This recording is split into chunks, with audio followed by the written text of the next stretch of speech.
lot about the different adjustments I want to make to routine to better support taking care of my mental health.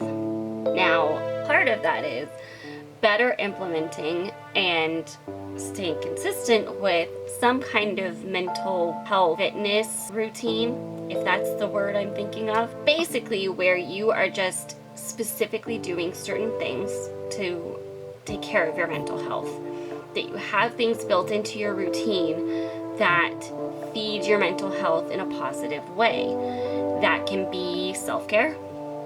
That can be time alone. That can be taking time away from social media, like taking breaks from it. That can be having strict boundaries with your work. That can be changing things in your life that contribute negatively to your mental health. Actively making a decision to change those things that do not contribute positively to that. And actively making decisions that do contribute positively to that. So that can be self-development, that can be reading, that can be listening to podcasts, listening to music, whatever those things are that build that up for you, whether it's going to a therapy appointment. Good morning, guys. I'm on my way to my first therapy appointment. I'm a little nervous, but I'm excited.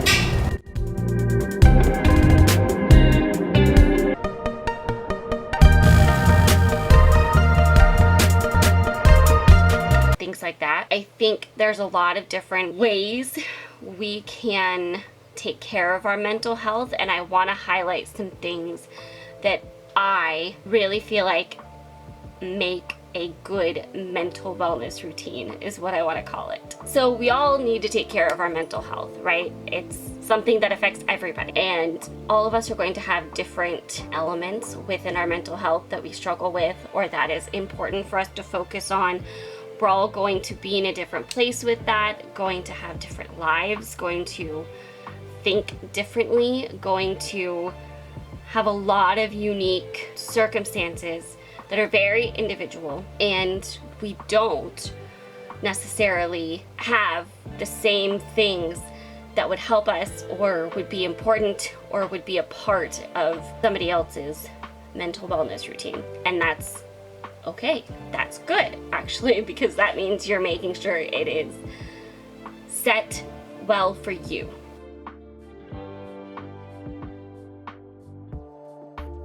So I want to hit on three main categories and like a couple of things within each.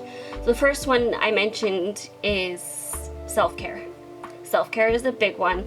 Self-care would be taking a break from things, giving your mind rest.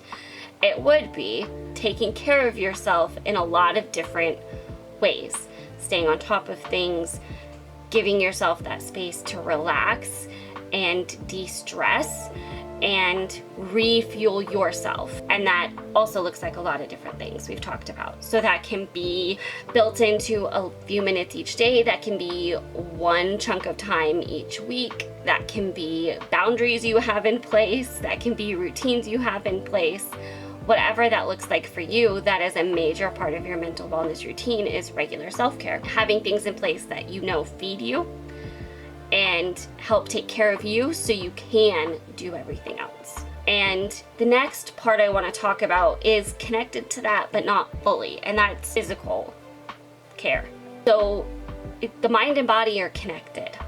They're unavoidably connected in ways that you notice a difference when you are not taking care of one as well in the state of the other. So if you are not taking care of yourself very well physically and meeting your physical needs very well, that is going to show in your mental health, and vice versa. If your mental health is struggling, your physical health is going to struggle. Those being connected, there are a lot of ways that you can take care of your health physically that also contributes to taking care of yourself mentally. That can be running or exercise of some kind to help with stress. That can be breathing exercises. Things like that are very, very beneficial and very good and contribute to your mental health and your physical health in such important, good ways. The next thing I want to talk about is development or growth. Self-development can be something that looks a lot of different ways also. Self-development can be something that has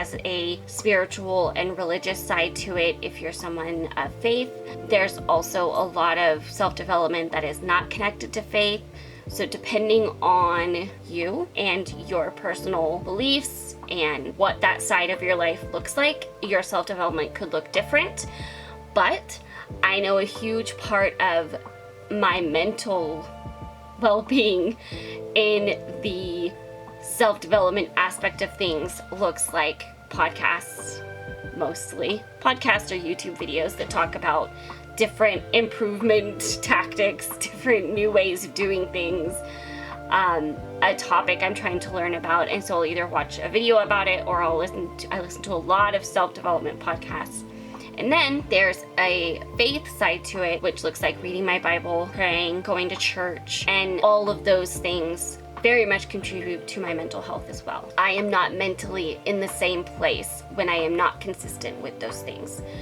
And those are very key for me. And that does also flow into the podcasts, the books, the YouTube videos, because I do watch things that have to do with faith as well. Or I'll listen to faith-based podcasts that talk about these different things as far as life. So those are a major part of that as well. And then the other part I really feel like is important to take into consideration, whether it's a part of your personal routine, again, may or may not be, is seeking care. So this would be seeking therapy. This would be going to a therapy appointment, whatever modem or medium you use, whether it was online or in person, and having that care in that way, where it's much more like going to a doctor's appointment for your mental health. I think every individual person has to look at if that's something that needs to be a part of their mental wellness routine or not. And there's a lot of different scenarios where I would suggest it. In fact, probably I would suggest it pretty freely, just because I feel like there's a lot that it's easy to not notice in yourself without that in certain scenarios, if that makes sense. I don't want to get too deep into that because I don't want to give medical advice. I don't want to go too far into suggesting things with that, because I do think it is important for that to be something you talk to and work with a care provider one-on-one for. So I'm going to leave that there.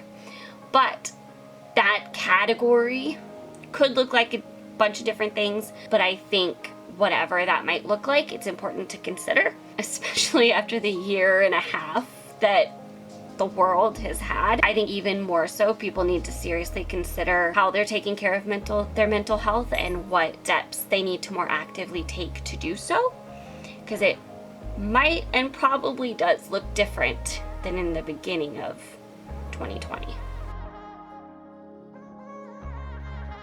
I don't think I'm the only one feeling that, because it's been a lot. I do think that's important to touch on. And so I'd encourage you just to consider it, to talk to a professional if you feel like it might be something for you, it might not. Again, there's a lot of different avenues. A decision to sit down and rest or sit down and read a book instead of keeping going past a timeline you had set, or when you feel like you need it, making those different decisions, making different decisions than you normally would have that are helping you take care of yourself mentally. Just making sure those things are in place, I guess, is the gist of what I'm trying to get across. I hope that makes sense, and I hope that helps.